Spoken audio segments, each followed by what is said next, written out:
nossos estudos. O professor Paulo, eu acho que ele não chegou ainda. Ele é o presidente da CPA, nossa Comissão Própria de Avaliação, e geralmente ele que começa a apresentação, falando um pouquinho sobre a CPA, o que que tem, né, qual a atuação da CPA, os produtos da CPA. E aqui com a gente tem o pessoal do DPO, o Pedro, o Matheus, Juni, quem mais? Amanda, Mari, o pessoal aqui que trabalha com a gente nessa área. Aí acho que eu posso falar também sobre a dinâmica, né? Já falei aqui para a professora Neuma, mas aí a ideia é a gente fazer a apresentação, dura de meia hora, 40 minutos. A gente vai falar um pouquinho sobre CPA, como eu comentei, né? A consulta, muito importante, a gente vai tocar sobre a consulta também. Os indicadores de qualidade de educação superior, que é algo que a gente está trabalhando bastante, né? Vocês também trabalharam bastante nisso, na questão das propostas de melhoria, né? Que todas as unidades fizeram. E aí a gente vai mais especificamente nos resultados. Então, falar sobre os números de vocês mesmos, né? Por cada um dos cursos que a gente tiver. Falar um pouquinho sobre pesquisa de egressos, é algo que a gente vê que é muito pouco utilizado, mas, né, a gente tem um relatório bem bacana aí para subsidiar vocês. E depois falar um pouquinho sobre a pós, inserção na pós, porque é um dos itens avaliativos, então é muito importante ter isso em mente. E produção também. E aí, ao fim, a gente abre geralmente para a gente começar a discutir um pouquinho, vocês trazerem as experiências de vocês, para a gente ter essa noção, né, do que está sendo feito, porque a UNB é tão gigante, né, que às vezes a gente não tem noção do que está acontecendo. E aí, professor Paulo chegou, oi, professor, o nosso presidente da CPA. Olá, desculpa o atraso, a gente estava em outra reunião. Estou aqui disponível para Tranquilo. vocês. Olá, boa tarde, Paulo. Então, acho que você quer começar, professora Neuma? A gente já pode? Deixa eu ver se eu só estou preocupada. Tá, a gente está gravando. Eu passo Tá. para os nossos. Estou sentindo falta de os coordenadores de graduação, de alguns, a gente tem alguns aqui, mas faltam outros, mas acho que a gente pode começar assim, depois a gente encaminha a gravação para complementar. Eu quero começar agradecendo, né, pela visita de vocês. Logo quando eu comecei minha gestão em 2019, a gente teve uma visita do Avalia, e eu fiquei muito impressionada com o trabalho de vocês, com os dados que foram trazidos. Infelizmente, a gente foi atropelada aí por N questões, entre elas a pandemia, que acabou tornando mais difícil o uso desses dados para a gente realmente colocar em ação algumas medidas para melhoria. Fizemos dentro do possível, dentro das limitações do momento, e eu quero dizer que eu estou muito atenta e acho que esse momento vai ser muito importante. A Cecília e eu estamos começando agora, e a Priscila também, que é a nossa coordenadora de extensão. A gente está começando uma gestão agora e é muito pertinente, né, a gente receber esses dados nesse momento, que vai nos auxiliar a fazer esse planejamento aí desses 4 anos, né, desses próximos 4 anos. Então, sejam bem-vindos e bem-vindas ao nosso instituto, né? E estamos aqui com esse espírito de aprender e colaborar para que a gente possa melhorar, né, os nossos índices, os índices da universidade como um todo, tá? Então, obrigado, Ives, e passo a palavra para vocês. Cecília, você quer falar alguma coisa? Eu queria só agradecer pelo trabalho, né? Que vocês sejam bem-vindos mais uma vez ao nosso instituto e dizer que nós estamos bastante ansiosos mesmo por saber os dados, porque nós estamos passando por momentos de reestruturação, com novos PPCs, com a curricularização da extensão e o nosso instituto, segundo dados informados recentemente pelo DEG, está passando por uma crise assim sem precedentes no que diz respeito à evasão. Então, para nós é muito importante ouvi-los, inclusive para traçar estratégias para trabalhar esses problemas. Obrigada. Obrigado, gente. A gente agradece também essa oportunidade, porque é nesses momentos da avalia que a gente tem essa interação com as unidades, né? A gente fica sempre preso aqui na gestão de fazer nossas análises bem globais, né? Porque a gente trabalha com a universidade como um todo, então esse momento que a gente vê realmente a aplicação disso, a aplicabilidade disso, e vai ser falado aí já ao longo da apresentação, mas a gente também vai estar à disposição de vocês. A gente tem interesse em expandir ou especificar determinados estudos que a gente faz. Tudo que a gente vai apresentar hoje, a gente vai disponibilizar a vocês, então o professor Delano já vai compartilhar a tela dele com a apresentação. Essa apresentação tem diversos links de janela, a gente vai disponibilizar a apresentação com todos os links, já está tudo que a gente apresenta está publicado, então já tem essa facilidade, mas aí fica aberto também a possibilidade de novos estudos, novas parcerias, que a gente tem bastante disposição para isso. Dito isso, Delano, Paulo, podemos começar? Já está gravando, né?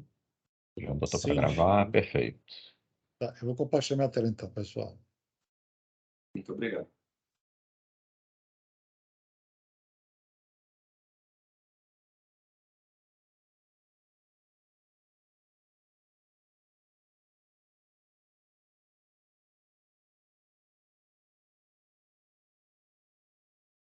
Muito legal. Todos vendo?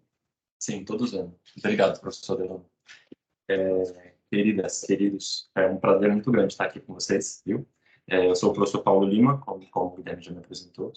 Estou como presidente da CPA e a minha missão aqui vai ser, na primeira parte dessa conversa, na segunda parte segue o professor Delano, eu vou falar um pouquinho sobre o que são os indicadores de avaliação que compõem o sistema de avaliação da educação superior, os sinais, certo? E um pouquinho da CPA também, para a gente conhecer a história dela e qual que é a função da CPA dentro da universidade.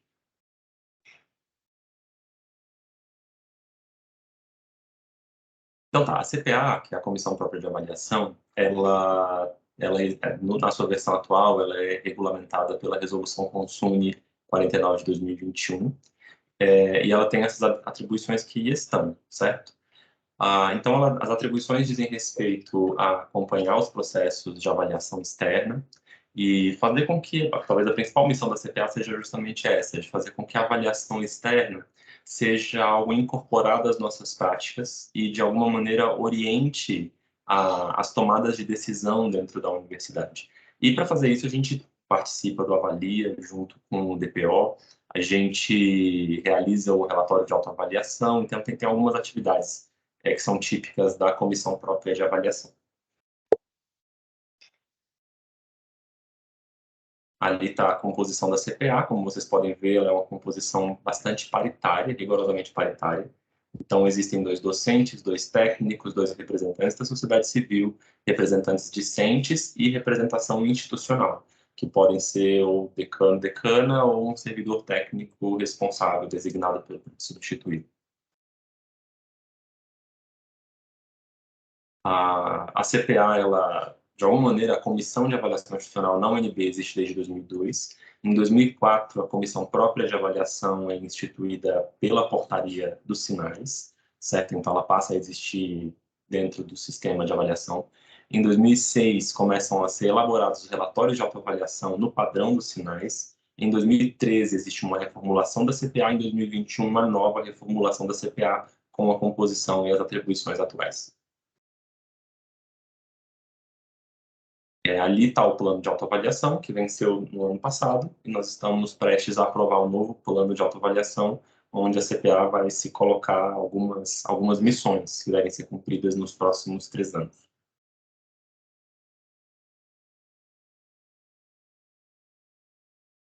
Pode passar isso. Ali estão os relatórios de autoavaliação, que eu recomendo que deem uma olhada, viu? Eles são relatórios muito interessantes. São produzidos anualmente pela comissão e também uma parceria muito próxima do DPO. E a função desses relatórios de autoavaliação é mostrarem um pouco a UNB do ponto de vista da UNB, né? Quais são os nossos desafios, o que a gente conseguiu conquistar em cada ano, isso. Então, eles são um bom relatório, um bom retrato anual da nossa universidade.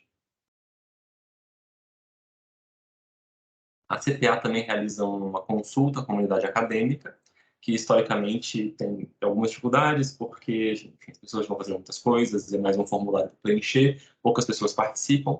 Eu não vou discutir aqui o resultado, porque teve pouca participação do Instituto de Ciências Humanas, mas só para vocês saberem que essa consulta existe, que ela foi redesenhada, e que a partir de agora ela vai ter um funcionamento diferente, um processo de amostragem, que a gente espera que produza, permita que a gente faça inferências estatisticamente significativas com relação à população, à comunidade da UNB.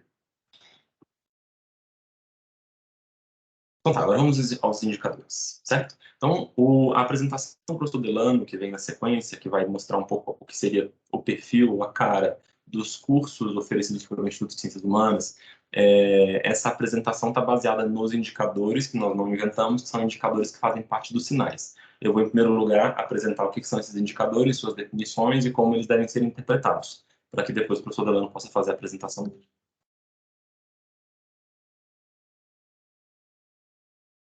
Em primeiro lugar, o IGC. São várias siglas, tá, gente? Então, vamos junto.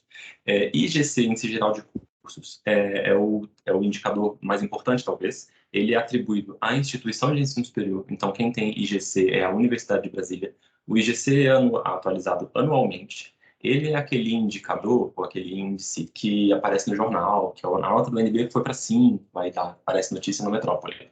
Ou a nota do NB caiu para 4, e também isso vira notícia, certo? O IGC é um índice que, assim como todos os outros índices que a gente vai ver aqui, é um índice que varia continuamente de 0 a 5, certo? Então, ele assume qualquer valor real de 0 a 5.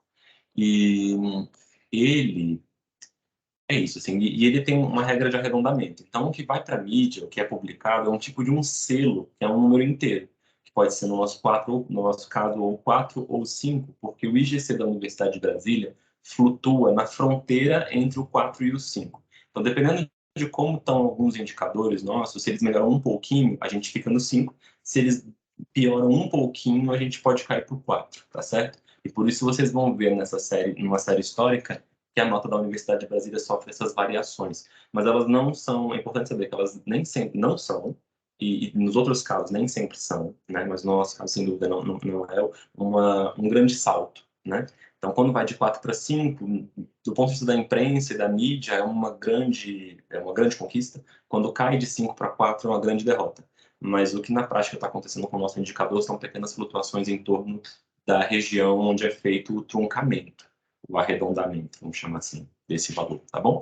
Ele é importante. Como é que é composto o IGC? O IGC ele é composto por uma média ponderada das notas dos cursos de graduação e pós-graduação. Essa média é ponderada em função da quantidade de alunos atendidos, e no caso da pós-graduação, essa ponderação é um pouco mais sofisticada, porque na verdade a nota pode ser também 6 e 7, certo? É isso. Então, quanto melhores forem as notas dos nossos cursos de graduação e pós-graduação, melhor é o IGC da Universidade de Brasília. Os cursos de graduação, que agora a gente vai falar sobre eles têm vários indicadores. O primeiro deles é chamado Conceito Preliminar de Curso, ou CPC, certo? O CPC, ele tem uma composição que é da maneira como está colocada ali, né? Então, ele é composto pelo desempenho bruto dos estudantes no ENAD. Portanto, o CPC vai ser atualizado uma vez a cada 3 anos para cada curso, que é quando aquele curso vai ter os seus alunos participando do ENAD. Ele também tem na sua composição uma coisa chamada valor agregado pelo processo formativo oferecido pelo curso, que eu vou explicar o que é, mas tem a ver com a diferença entre o desempenho do estudante no ENAD e o desempenho que era esperado que ele tivesse, levando em consideração o desempenho de entrada dele na universidade, dele ou dela na universidade. Outro indicador é o indicador de corpo docente, que compõe o CPC, e, finalmente, a percepção que os discentes têm sobre as condições do processo formativo. Aí aqui vocês vão ouvir falar sobre a questão didático-pedagógica, as instalações físicas, a formação acadêmica e profissional. Mas é importante destacar que isso é avaliado dentro do CPC na perspectiva do discente. Então, assim, não quer dizer se a instalação é boa ou ruim, ou se a organização didático-pedagógica é boa ou ruim, mas importa que, na perspectiva do discente, esses aspectos sejam positivamente avaliados, certo? Então, como vocês podem ver, e essa perspectiva é coletada no momento da aplicação do ENAD. Então, como vocês podem ver, o CPC está intimamente relacionado ao momento de aplicação do ENAD, certo? E aí estão as ponderações, os percentuais, com que cada uma dessas informações compõe o CPC. Pode passar. Alguns cursos, ou porque obtiveram uma nota muito baixa no CPC, que eu até hoje não vi acontecer na universidade, sim, pela parte da universidade que a gente percorreu até agora, né? Não aconteceu isso. Mas quando a nota é muito baixa, ou quando o curso resolve contestar a nota recebida no CPC, ele solicita uma visita em loco. E quando essa visita em loco acontece, os critérios de avaliação, o curso não é reavaliado nos mesmos critérios, ele é reavaliado em outro instrumento totalmente diferente. E é um instrumento típico de visita em loco, no qual as pessoas que estão visitando vão dar pontuações de acordo com certos critérios, e a gente vai ver algumas dessas questões mais para frente. Mas o mais importante é saber nesse momento que a composição dessa segunda avaliação é a organização didático-pedagógica, o corpo docente tutorial e a infraestrutura, com esses pesos, 30% para a dimensão 1, 40% para a dimensão 2 e 30% para a dimensão 3, certo? E a partir dessa avaliação vai surgir um novo conceito. Para alguns cursos, não sei se vai ser o caso de vocês, alguns cursos não realizam o ENAD, por razões várias. Quando eles não realizam o ENAD, eles precisam ser avaliados na visita em loco, tá certo? Aqui estão os anos de avaliação, os anos de realização do ENAD. Então, ele é organizado em ano 1, ano 2, ano 3. Esse ano agora, se não me engano, agora começou o 1, né, porque a gente está começando a nossa trienal. E ali estão os cursos que serão avaliados nesse ano de 2023. Conceito ENAD. Os cursos também recebem conceito ENAD. O que é o conceito ENAD? É um conceito, também tudo variando de 1 a 5, certo? O valor contínuo varia de 0 a 5 e depois tem um arredondamento, que vai para os números inteiros de 1 a 5. Esse conceito ENAD é simplesmente uma expressão aproximada do desempenho bruto dos estudantes no ENAD. Bacana? Então, às vezes, vocês vão ver cursos que publicam o seu conceito ENAD, isso também é legítimo, mas os conceitos mais, digamos assim, o conceito do curso é ou o CPC ou o conceito de curso. E o conceito ENAD o ENAD tem essa composição. Então, 25% da prova do ENAD ela é de formação geral e 75% é o componente específico daquele curso de graduação. Aqui tem a tal da padronização e o arredondamento. Então, assim, como vocês puderam ver, todas as informações inseridas aqui, elas são de naturezas muito diversas, certo? Então, elas precisam ser padronizadas, somadas, a gente calcula médias e depois faz um arredondamento. Então, o primeiro movimento que acontece é trazer, por exemplo, o percentual de professores doutores no quadro permanente do curso. Então, esse é um indicador que aparece lá dentro do CPC. Como que isso entra na avaliação? Então, o INEP tem a informação desse percentual para todos os cursos de uma certa área de conhecimento, digamos, os cursos de História do Brasil. Então, tem esse percentual. E esse percentual, tem, obviamente, um curso no Brasil que tem o menor percentual de doutores. E tem outro que tem 100%. Então, o INEP vai construir uma escala que vai atribuir 0 a alguém que está ali bem no começo, geralmente não é o primeiro, mas um dos primeiros vai receber nota 0 naquele indicador, e quem está lá na ponta vai receber nota 5. E, proporcionalmente, todos os outros ganham suas notas. Isso é o que a gente está chamando aqui de padronização. Isso faz com que todos os indicadores, todas as informações que compõem o sistema, recebam um valor inteiro, um valor real de 0 a 5.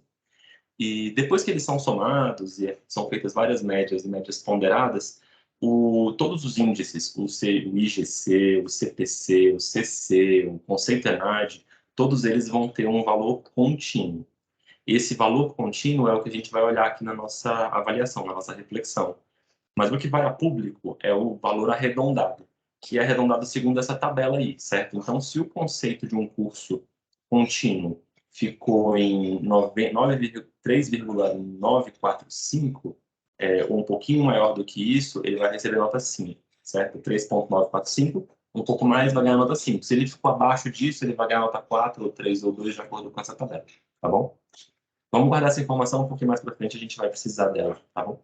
E aqui um último esclarecimento sobre o tal do IDD, ou o indicador de diferença de desempenho observado esperado, certo? Que é uma medida do quanto o processo formativo, ou ele tenta ser uma medida do quanto o processo formativo daquele curso aportou ao estudante. A ideia básica é que o desempenho do estudante no ENAD, ele de alguma maneira pode ser predito, ele tem alguma relação com o desempenho do estudante no Enem.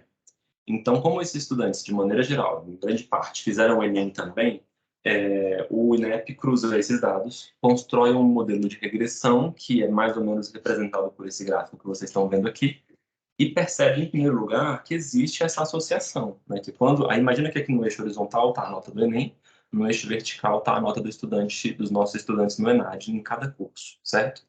E então a gente vai perceber que existe um desvio, que para cada estudante, dependendo de onde ele está no eixo horizontal, ele é esperado que ele tenha um desempenho mais ou menos elevado no ENAD, que é o eixo vertical.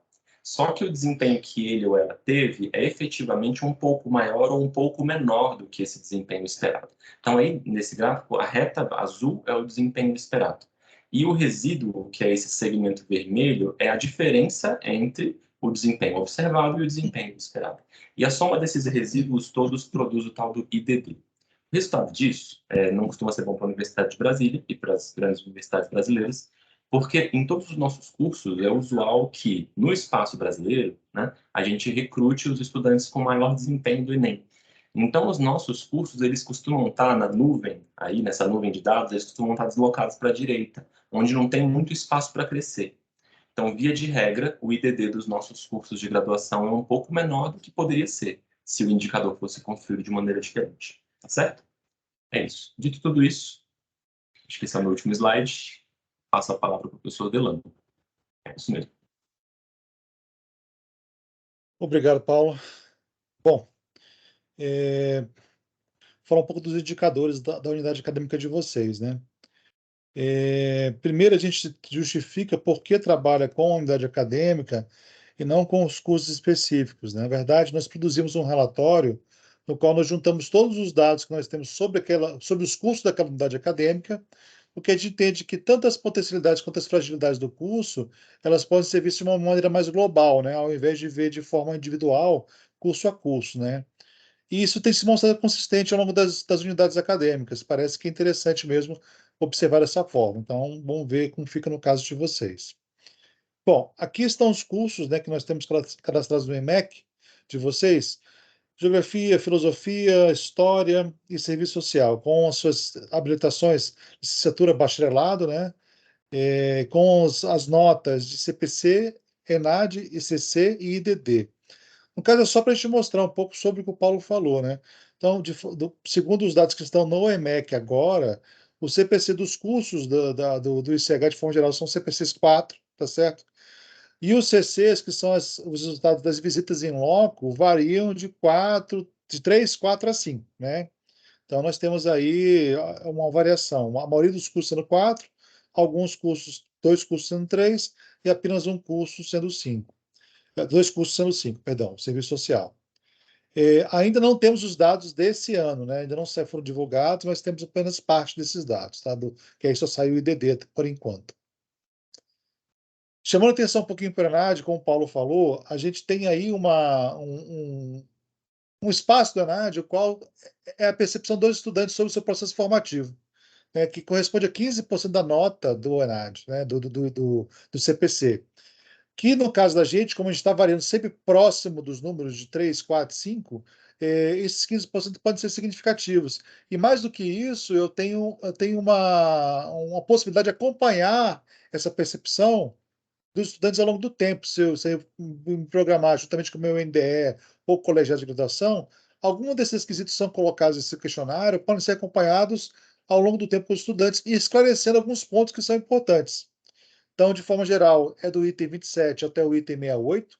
Ele utiliza aquela escala Likert, né, de discordo totalmente até concordo totalmente, e se divide em 3 eixos: na organização didática pedagógica, na infraestrutura, né, instalações físicas, e na oportunidade de ampliação da formação acadêmica e profissional. Veja, nos 3 eixos é a percepção do estudante, é a percepção que ele tem com relação a essa organização didática pedagógica, principalmente no que se trata das disciplinas, tá certo? A infraestrutura que tem na unidade acadêmica e as oportunidades de ampliação de formação acadêmica e profissional, que estão muito relacionadas, inclusive, à questão dos estágios e possibilidade de trabalho que ele tem após ter se formado, ok? Bom, aí eu vou trazer aqui 4 exemplos de itens que poderiam ser, digamos assim, acompanhados da certa produtividade acadêmica, que mostram coisas interessantes, que poderiam mostrar coisas interessantes. Então, por exemplo, o item 41 traz a coordenação do curso esteve disponível para a orientação acadêmica dos estudantes. Então, a tendência é, quanto mais azul tiver, mais favorável é a avaliação dos estudantes. Quanto menos azul tiver, menos favorável é a avaliação dos estudantes. Então, de forma geral, para os cursos do ICH, a avaliação com relação a esse item é interessante.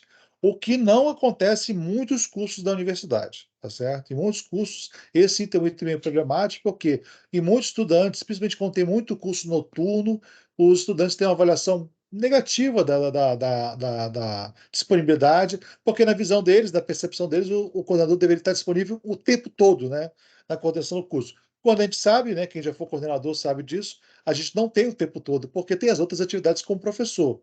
Mas às vezes o aluno não tá esclarecido sobre isso. Ele acha que o coordenador tem que ficar lá o tempo todo, a qualquer momento, para atender o estudante, tá ok?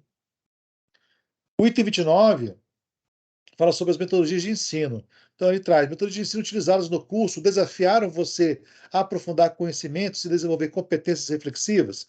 Novamente, de forma geral, para o ICH, a percepção dos alunos é muito boa com relação a isso. Então, quer dizer, mostre que os professores estão utilizando metodologias diferenciadas que realmente fazem o aluno pensar, refletir sobre as suas questões, tá certo? E, consequentemente, desenvolver competências importantes para o seu mundo profissional.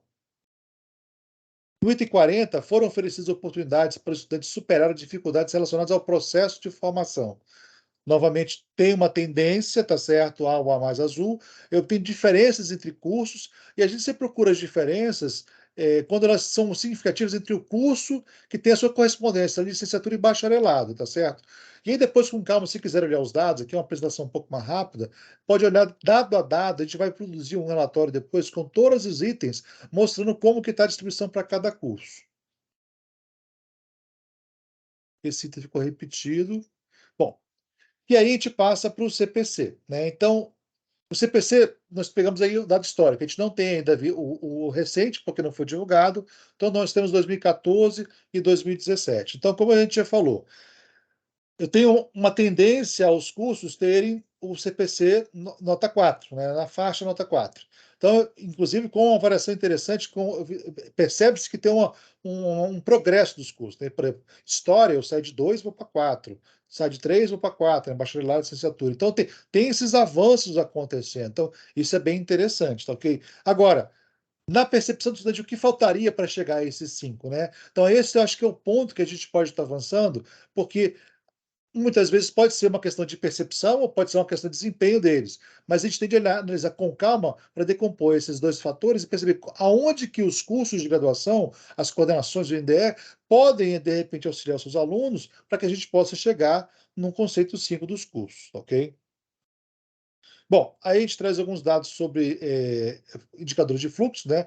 Basicamente evasão, e a gente sempre faz uma comparação dos cursos da UNB de forma consolidada, bacharelado e licenciatura, tá certo?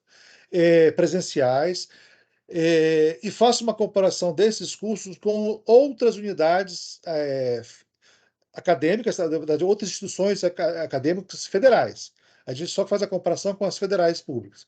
Então, eu tenho aqui, com relação à filosofia, coisas muito parecidas com o resto do Brasil. Né? A taxa de copermanência, a taxa de conclusão e a taxa de desistência são valores muito próximos. A geografia tem uma taxa de conclusão na universidade melhor do que a demais cursos no Brasil, tá certo? Então, esse é um dado bem interessante. Quando eu olho para a história, eu tenho valores também bem aproximados, tá certo? Com uma taxa de conclusão mais interessante para a UNB do que para outros cursos, e a mesma coisa acontecendo para o serviço social. Então, de forma geral, nos parece que os cursos do ICH estão num caminho interessante, tá certo, com relação ao fluxo dos seus estudantes. Quando eu olho para os egressos, outro dado que nós temos é o dado dos egressos. E aí nós fazemos uma comparação, tá certo? Na verdade, utilizamos os dados que estão disponíveis da RAIS. E aí a gente consegue mostrar para vocês como que está a renda média desses estudantes que saíram da universidade, tá certo? Então isso é uma coisa interessante até para mostrar para os estudantes que estão nesse momento, tá certo? Quando eu pego, por exemplo, filosofia, bacharelado e licenciatura, e olho para com relação à profissão, eu vejo como que é a remuneração média desses egressos, tá certo? No ano né, no ano de 2020, ok? Então, professor de nível médio, professor de EJA, e as profissões que aparecem, que são registradas pelo CPF. A mesma coisa a gente pode ver através das atividades econômicas, se é administração pública, se é educação, tá certo? Se é atividade financeira, atividade administrativa. A mesma coisa agora com outra organização, que é pelo tipo de vínculo que ele tem, se é CLT, se é serviço público, se é temporário, tá ok? E aí a gente tem um gráfico que mostra como que é a distribuição da renda desses estudantes ao longo do tempo. E existe uma tendência, de forma geral, na universidade, porque os estudantes que estão formados há mais tempo têm uma renda melhor do que os estudantes que estão formados há menos tempo, tá ok? Nós temos os mesmos dados para os demais cursos, né? Eu não vou ficar passando curso a curso, porque aí os dados ficam repetitivos. Mas nós temos a mesma coisa para a geografia, tá certo? Da mesma forma temos aqui. Então, o gráfico também, apesar de ter um formato diferente, ele mostra basicamente a mesma coisa, tá ok? Para a história, um gráfico diferente, mas também que mostra a mesma coisa. E o serviço social, tá ok? E aí nós vamos para os relatórios que acontecem nas visitas em loco. Então, a ideia é mostrar como que está a evolução do CPC, mas olhando para o CC, que é o conceito que é dado quando temos a visita em loco, tá ok?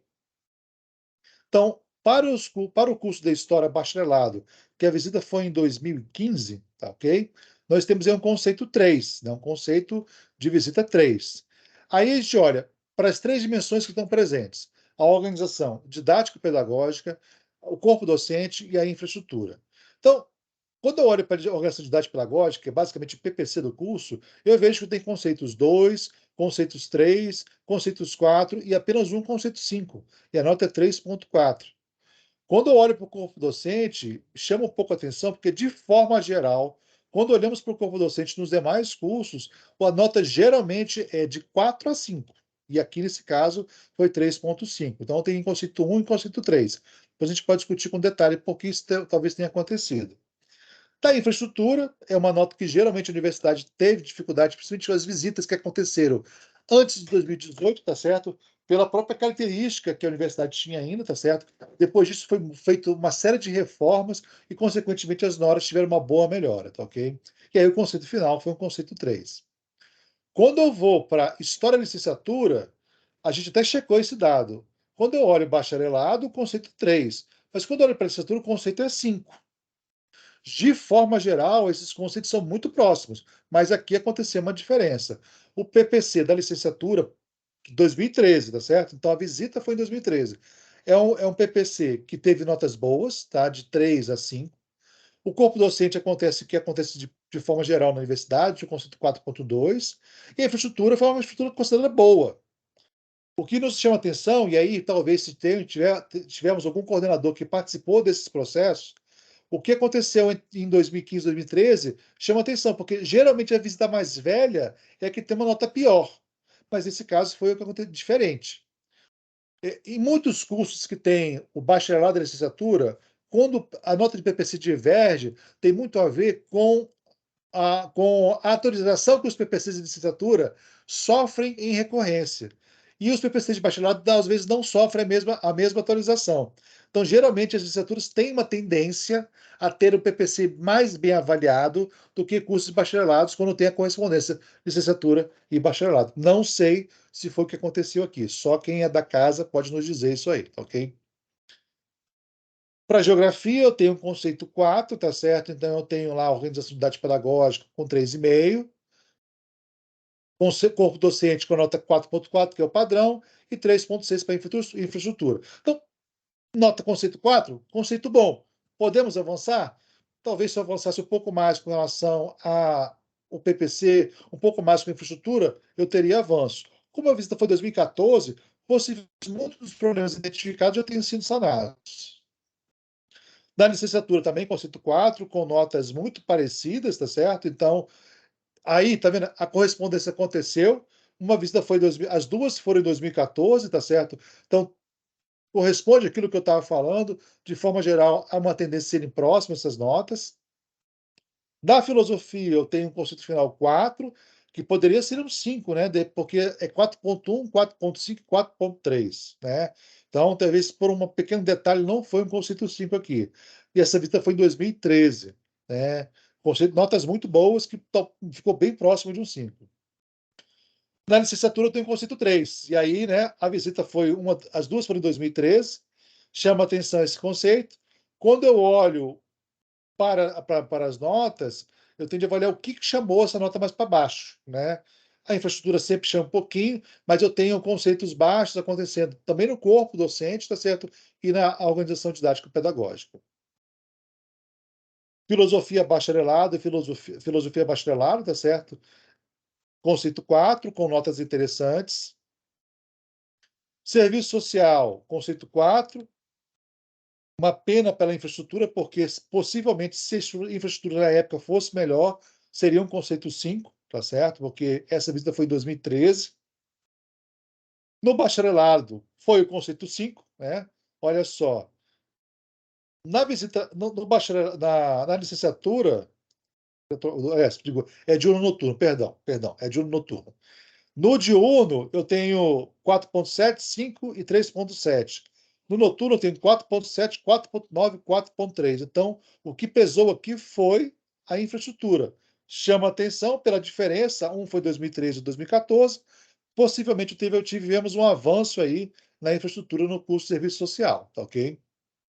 Bom, aí a gente faz uma síntese para o ICH, não para cursos específicos, mas baseado no que os avaliadores colocam no relatório. E é interessante isso porque é diferente da percepção dos estudantes, já que os avaliadores partem de critérios, né, e parâmetros completamente diferentes, né? Então, primeiro, deve-se cuidar pela observação e analisação sobre a carga horária, estágio, bem como as horas complementares, tá certo? Então, ou seja, se solicitava uma atualização dos PPCs. Como as visitas foram em 2013, 14, 15, possivelmente isso já foi autorizado. Principalmente como a professora colocou no começo, né, com a curricularização da extensão, quase todos foram autorizados, né? Então, e possivelmente algumas coisas devem ter já sido superadas. As escolhas dos coordenadores, né, isso era uma prática muito comum na universidade, não sei como é isso no CH, mas em outras unidades acadêmicas, de forma geral, se coloca um professor que acabou de entrar, ou que acabou o seu estágio probatório como coordenador, e as equipes do MEC tinham questionado bastante sobre essa prática comum na UNB, tá certo? Para evitar que isso acontecesse, que fosse um professor mais experiente. Com relação à publicação, na época, teve uma crítica com relação a isso, mas eu vou mostrar um dado novo já e mostro que isso já foi superado. Com relação à experiência profissional do corpo docente, principalmente para os cursos de licenciatura, que ficasse atento para professores que também tivessem experiência na educação básica, tá certo? Com relação aos laboratórios, na época de visita, se criticou com relação a laboratórios com relação à lotação, tá certo? E com relação à disposição não somente para a pesquisa, mas para ensino, ou seja, laboratórios compartilhados para ensino e pesquisa. Alguns coordenadores da época podem, mas eles são para as duas coisas. Só que as visitas do MEC pedem que isso esteja informado em placas, em escalas de horário, para mostrar qual o horário que era para ensino, qual o horário era para pesquisa, tá certo?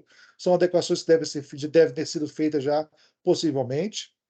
E deve-se atentar com relação à atualização bibliográfica dos cursos, né? Da bibliografia dos cursos.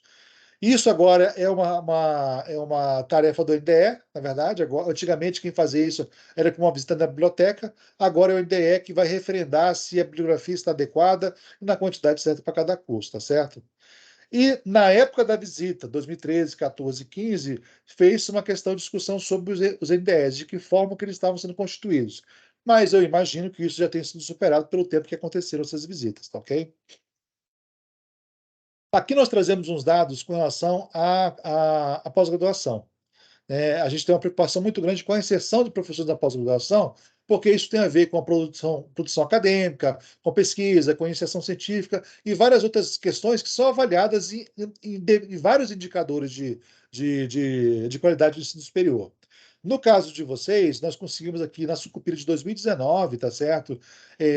Identificarmos que temos 110 professores, que a gente puxa isso pelo cadastro de professores, nem sempre isso é tão perfeitinho por divergência de nomes ou cadastro, tá certo? Mas, de forma geral, eu tenho a maioria dos professores do ICH inseridos na pós-graduação, o que é uma coisa interessante. Algumas unidades acadêmicas, nós não temos isso. Com relação à produtividade, dado interessante, tá certo? Porque apareceu em algum documento esse questionamento, a gente traz aqui como que isso é feito, qual o critério de análise. Então, quando metade dos professores não tem produção nenhuma, o conceito é 1. Quando metade dos professores tem pelo menos uma produção nos últimos 3 anos, o conceito é 2. Quando tem pelo menos 4, o conceito é 3, e assim consecutivamente. Pelos dados que nós coletamos do Lattes de vocês, nós temos aí, para o ICH, mais da metade dos professores com 9 ou mais publicações. Então, quer dizer, neste momento, comunidade acadêmica, o ICH teria conceito 5, pela publicação que está apresentada, levando em consideração a publicação no seu senso mais amplo, né? Produção científica, cultural, artística e tecnológica, tá ok? Bom, como eu disse, isso é apenas uma síntese do que nós fazemos, tá certo? Para a gente levar isso para a discussão, tá ok? Outros estudos podem ser feitos, tá certo? Por solicitação de vocês, caso ache interessante, de repente, detalhar alguma questão com relação ao egresso, com relação à produção, com relação à pós-graduação, com relação à evasão, tá certo? Então, caso seja necessário, é só solicitar que esses estudos são aprofundados. Os próprios relatórios, as visitas em loco, nós temos eles analisados por completo. Aqui eu apresentei apenas um recorte desses relatórios, tá certo? E informo também, pessoal, que após essa reunião, a gente sempre manda para os participantes uma consulta com relação a essa reunião, uma avaliação desse encontro aqui. E a gente reforça que isso é muito importante para a gente, para que a gente possa melhorar nas próximas apresentações, certo? Obrigado, e nos colocamos às perguntas, às colocações. Obrigado, Delano. Obrigado, Paulo. Professora Neuma, você quer dar início aí ao nosso trabalho dessa segunda parte? Quero agradecer, né? Eu já vou fazer algumas demandas de algumas preocupações que nós temos e que talvez vocês possam nos ajudar, né? Uma das nossas preocupações diz respeito à evasão, principalmente dos cursos noturnos, né? A gente percebe que tem uma diferença considerável se a gente compara o diurno com o noturno. No caso das licenciaturas, a gente tem uma impressão, História e Filosofia, a gente tem uma impressão que um dos gargalos do noturno é a licenciatura, porque a gente só tem bacharelado no diurno e a licenciatura tem uma exigência maior em termos de estágios, etc. E o nosso público do noturno, muito deles é formado por pessoas que estão procurando a segunda graduação, às vezes já estão inseridas no mercado de trabalho e acabam fazendo a segunda graduação. Então, a gente queria saber se era possível fazer alguma pesquisa no sentido de mapear o interesse ou de a gente fazer a inversão, no lugar dos nossos bacharelados serem oferecidos no diurno, a gente oferecê-los no noturno junto com a licenciatura, porque hoje a gente tem o noturno só licenciatura e o diurno com bacharelado e licenciatura. E a gente queria ver um estudo para ver se, fazendo essa inversão, se a gente teria pelo menos uma indicação de diminuição dessa evasão. Tá? Então, não sei se é possível, como faria, né? Porque a partir disso a gente poderia dar os encaminhamentos dentro da universidade. A gente tem uma preocupação também, nós montamos um fórum permanente de questões raciais e de gênero, e há uma certa demanda para a gente fazer esse mapeamento de uma forma um pouco mais precisa, em termos dessas duas categorias, né? Então, se seria possível vocês fazerem, ou se a gente teria que apelar para um censo interno, que inclusive é uma das intenções, a gente até pensa nisso, e se a gente fosse fazer isso, vocês teriam como nos auxiliar na organização aí de um censo interno do nosso instituto, que a gente colocaria outras questões para nos ajudar a balizar, inclusive o repensar dos nossos cursos, né? Só em questão de informe também, dentro das medidas que nós fizemos nos últimos tempos, nós criamos um centro de divulgação científico-cultural, que uma das ações, a gente criou um selo editorial junto à editora da BCE, de e-books, criamos um conselho editorial respondendo todas as exigências dos órgãos de avaliação, e agora a gente está aí com esse canal de publicação da nossa comunidade, e a gente criou também um observatório de revistas, que tem uns servidores, estagiários que estão auxiliando os editores das nossas revistas acadêmicas para a gente tentar qualificar, melhorar e qualificar as nossas revistas. Tá? Então, a gente tem pensado, a gente tem feito um esforço, e eu espero que nos próximos tempos a gente reflita isso nos nossos além do esforço também de melhoria das instalações físicas, né? A gente tem conseguido avançado nos últimos anos, mas eu acredito que nas próximas avaliações isso já seja refletido. Eu queria saber qual é a previsão da gente receber outra visita em loco. Eu era coordenadora da história na primeira visita do noturno, em 2013, e eu acompanhei, era vice-chefe, quando teve a avaliação em 2015 do bacharelado. Tá? Eu acho que a gente teve uma diferença, por um lado, de uma preparação prévia do departamento para receber essas visitas. Eu acho que, no segundo caso, dentro dessas questões, eram servidores novos, não tinham experiência em coordenação, acho que faltou um pouco essa questão de se capacitar, de organizar o material para a visita, mas a gente também teve um azar danado com a comissão que veio. Porque, assim, ela foi... se você olhar aí, por exemplo, a gente pode até pensar na questão do PPP, mas a gente está falando dos mesmos professores, do mesmo corpo docente. Não teve nenhuma alteração entre um ano e outro, assim... E as contratações que foram eram só de doutores. E a gente vê a diferença tão gritante entre as duas avaliações. Então, a gente, assim, sofreu uma concepção diferente também, porque a gente valorizava muito, e valoriza, mas talvez a gente tenha que mudar isso, que é uma aproximação da formação do bacharelado e da licenciatura, a partir de uma lógica de que o professor é um pesquisador também, então a gente não tinha pensado os cursos como uma marca muito diferente, então a gente pretende formar o professor pesquisador, e houve uma divergência em relação à comissão, que eles esperavam um bacharelado que tivesse características mais próprias, que marcasse a diferença em relação à licenciatura. Tá? E a gente estava no momento, em termos de relação de instalações físicas, a gente estava com a reforma do ICC, então estava todo mundo amontoado no subsolo, de uma forma muito provisória, e a gente, então, ou seja... Aí, nesse sentido, eu tenho uma certa ansiedade, inclusive, saber quando que a gente vai receber uma nova visita, para quem sabe aí a gente conseguir recuperar essa avaliação, porque realmente causa eu sou do departamento de história, nos causa um certo constrangimento, inclusive, essa nota, e a gente não acha que seja uma nota que tenha sido justa, tá? Principalmente como você mesmo apontou, quando a gente pega o corpo docente e pega, quer dizer, o mesmo curso, né? E tem notas tão discrepantes. Então, é algo desconfortável para nós também. Dito isso, eu encerro. Por enquanto, eu encerro a minha fala. Obrigada.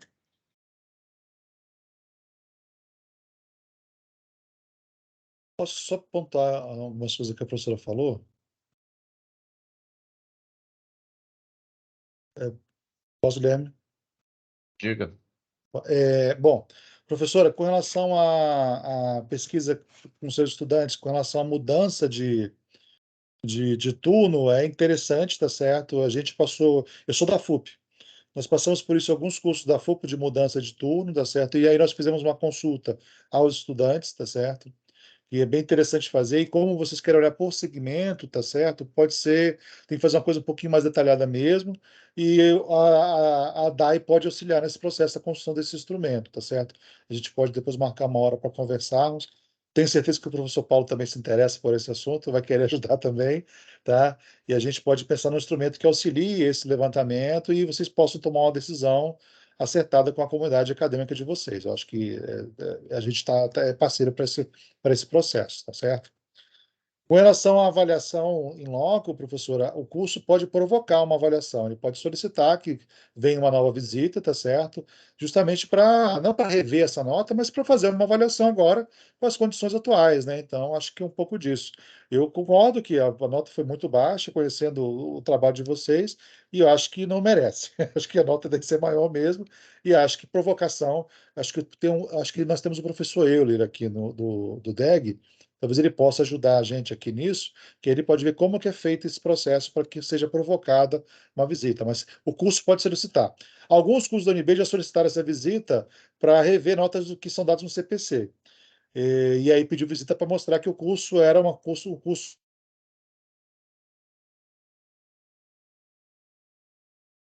Ixi, subir a nota da travou. visita, porque ela é diferente mesmo, tá ok?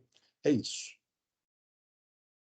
Complementar rapidinho também com relação à evasão. Como o professor o professor Delano comentou, a gente pode ajudar no instrumento e também a gente trouxe só um apanhado bem geral sobre evasão. A gente tem mais dados sobre isso, então a gente poderia fazer por habilitação especificamente, pode ver diversas coortes, pode ver como que essa comparação específica entre nós, o UNB e outras universidades federais. Então, assim, a gente pode aprofundar melhor nisso até para embasar aí uma possível outra etapa, né, que seria de verificar a percepção dos estudantes para depois algo mais sério, né, como realmente trocar o turno dos cursos. Mas a gente pode chegar a uma proposta para fazer isso, sim. E o professor Dan também já falou da questão das visitas, né? Realmente, o bom que o Euler está aqui representando o DEG, eles que cuidam especificamente dessa parte desses trâmites, né? Então, ele tem mais propriedade para falar disso. E achei bem interessante essa questão dos centros que você comentou, professora, de divulgação cultural, do conselho diretorial, né? E isso eu acho que a gente não tinha visto, né? Em outras unidades, em outras avalias que a gente foi. É uma coisa que a gente vê que a gente sempre fala sobre isso, a falta de comunicação interna. Então, que é algo muito grave, né? Que a gente não tem muito essa cultura. Então, ver que vocês já estão fazendo isso já fica aí de aprendizado, né? Até para outras unidades. Mas o professor Euler levantou a mão, quer falar sobre o que a Posso gente só está fazer um comentando? comentário rápido? A professora Ana quer comentar sobre. Já é rapidinho. Sobre isso que a professora Ana colocou. Tem a informação, eu não sei se ela vai atender, mas no primeiro momento a informação de identidade de gênero, de identidade de cor, de raça, ela está disponível em algum lugar na universidade, ou pelo menos no Sebrae. Talvez o primeiro caminho fosse a gente solicitar essa informação com respeito que deve estar disponível. Eu digo de alguma maneira, porque depende de como que o instrumento foi construído. A gente vai olhar para o instrumento e resolver que ele não atende, né? Mas deve estar disponível para todos os estudantes que fizeram o ingresso primário via PAS ou enfim, mas todos os ingressos primários, de alguma maneira, essa consulta, essa informação vai levantar. A gente pode, antes de fazer um censo a gente mesmo, tentar localizar isso. E outra coisa que eu sei que já foi feita é uma análise encomendada pelo DEG sobre, se não me engano, a Unesco, de estudos sobre o ensino superior na Universidade de Brasília, sobre os cursos de licenciatura.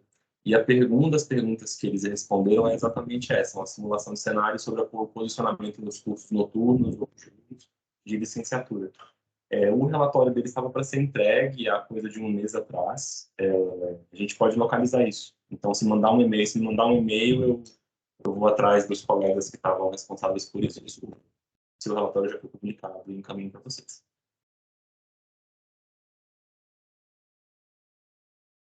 Euler, você quer complementar? Levantou a mão? Olá a todos, boa tarde, estão me ouvindo bem? Sim.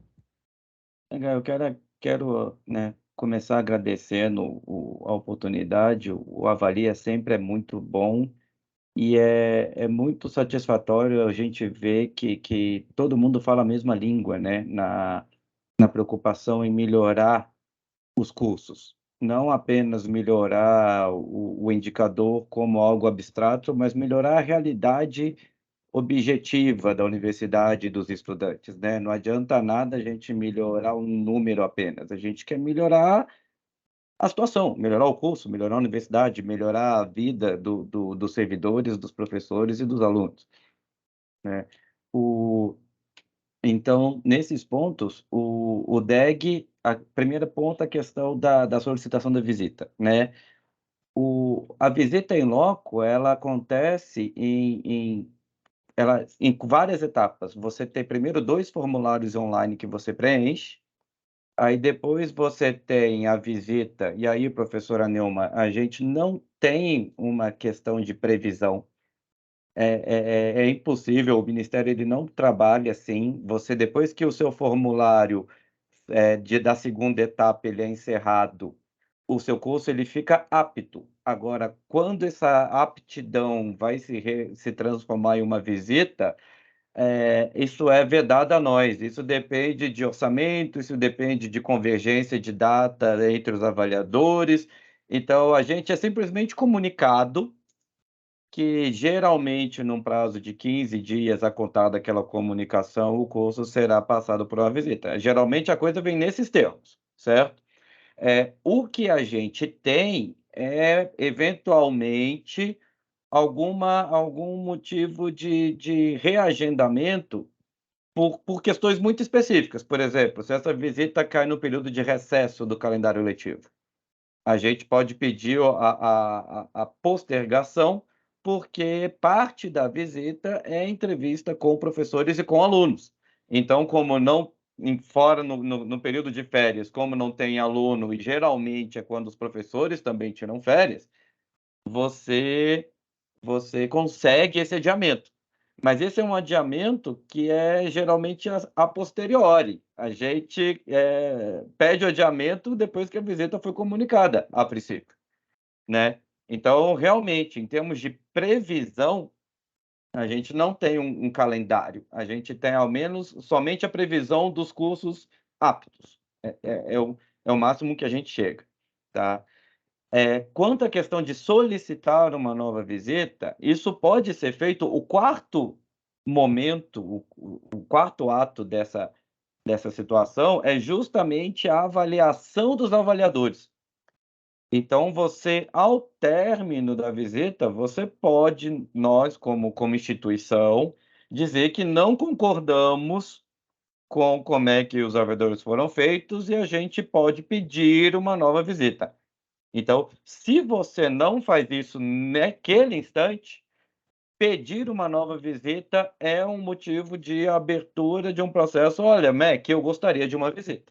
Entendeu? Então, isso pode ser tanto uma coisa que é continuação daquela situação, é o ato final, como pode ser uma. Se a gente perde esse prazo, isso é um novo ato. Você pede uma nova visita, tá? Aí então, são situações distintas, mas é exatamente o que o Guilherme falou e o professor Delano falou. Você pode pedir. Se é essa a vontade do curso e ele não está na vez da visita, a gente pode conversar e a gente abre uma solicitação formal ao INEP pedindo uma visita, tá? Um outro aspecto, essa questão de percepção dos estudantes, também é algo que o DEC já está também trabalhando nisso, né? Então, ainda nesse ano, agora no primeiro semestre de 2023, já agora, nós já vamos fazer, disponibilizar todos os cursos que fizeram ENAD em 2021, relatórios detalhados com recomendações a partir dessa percepção do estudante, né? Do questionário do estudante. Por quê? E aí é muito importante ressaltar o que o professor Delano falou. É uma percepção subjetiva? Sim. É aquela como o estudante interpreta a realidade que ele está vendo. Mas, ao mesmo tempo, a gente consegue alguns indicadores objetivos para fazer essa comparação. Quando o estudante, por exemplo, fala: você teve direito ao auxílio permanência? Esse dado você tem. E aí, quando você confronta isso com, você teve oportunidade de bolsa? Aí ele fala, não. Aí você fala, mas espera aí, como é que você teve bolsa e fala que não teve oportunidade? Como é que é isso? Então, E aí, independente de ser subjetivo ou não, a coisa pode ficar muito interessante, porque se ficar comprovado que é um conflito entre indicador objetivo e percepção subjetiva, e aí você tem dados para deixar bem claro que o seu curso tem um problema de comunicação sério com o seu estudante, e isso é um problema, tá? E se por acaso a percepção do estudante for de fato real e os indicadores objetivos apurados daquilo ali também forem condizentes com a percepção, também é outro problema. Então, olha, o estudante falou uma coisa que por qualquer motivo não havia sido percebido antes, então nós temos que trabalhar em cima disso do mesmo jeito. Então, independente daquela percepção ser mais ou menos real, ela é importante de ser levada em conta, né? A gente vai trabalhar isso em termos de ciclo avaliativo. Como o ENAD ele faz a prova no ano, mas os resultados finais só são liberados no ano seguinte, então esse ano a gente consegue trabalhar os resultados de 2021, pessoal que fez a prova em 2021, porque esse resultado saiu ano passado, né? E aí, a partir daí, a gente vai instituir esse calendário de relatórios detalhados com recomendações do DEG, e aí a gente vai, eventualmente, fazer visitas e alguma coisa assim, para realmente discutir, aí curso a curso, né? De forma complementar ao Avalia. O Avalia ele tem essa dinâmica da unidade inteira. A gente, para algo tão detalhado assim, é impossível fazer da unidade inteira. Aí a gente vai curso a curso daqueles conforme o ciclo avaliativo. É essa a perspectiva, já dando o spoiler do ano, né? Por aí assim dizer. A ideia é essa. Obrigado, Obrigado. professor Euler. Professor André, estava aqui na fila. Ok, boa tarde. Estamos muito preocupados com a evasão.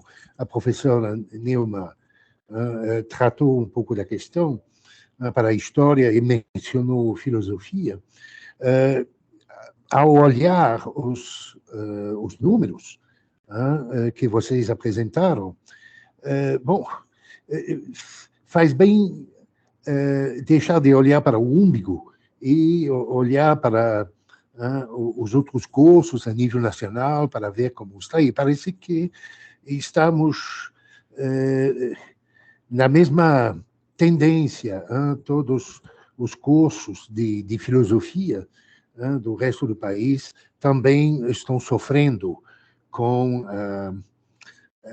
essa taxa elevada estamos muito preocupados com isso no Departamento de Filosofia. Cada reunião tratamos deste assunto. Nós estamos cientes que os 4 primeiros semestres são de importância decisiva. A probabilidade de um aluno ficar conosco quando passa os 2 primeiros anos é bem maior. Estamos cientes disso e tentando amenizar as dificuldades lá nos primeiros semestres. Mas a diferença entre antes da pandemia e depois da pandemia, e isso um colega me fez observar que quando a gente chegava no estacionamento do Anísio Teixeira ou do João Calmon para dar aulas à noite, antes da pandemia, a gente às vezes devia dar 2 ou 3 voltas para encontrar uma vaga de estacionamento. Hoje não, tem vagas em todo lugar, E isso não é mais um problema, mas eu preferia o problema antes do que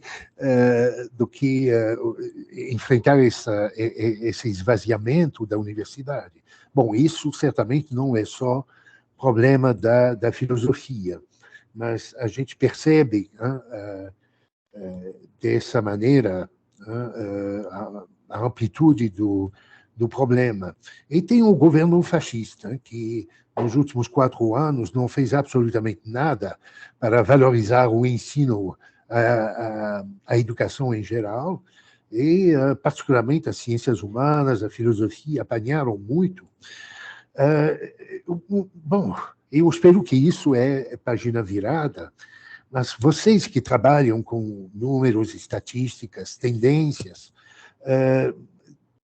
será que vocês podem nos dar um pouco de elementos para alimentar um certo otimismo com um novo governo que valoriza a educação, mesmo se o Ministério da Educação demora muito em comparação com outros ministérios para nomear seu pessoal de segunda, terceira escalão. Bom, está muito lento, mas com certeza vai valorizar muito a educação, voltar a valorizar a educação como era antes, com uma retomada da economia, empregos melhores para os formantes. Vocês acham que temos elementos para ficar otimistas em relação ao futuro? Porque recebemos, o Wanderson está aqui, ele pode completar, recebemos como uma bomba do DEG a notícia de que 223 alunos nossos estão prestes a ser desligados. É muita gente de uma só vez.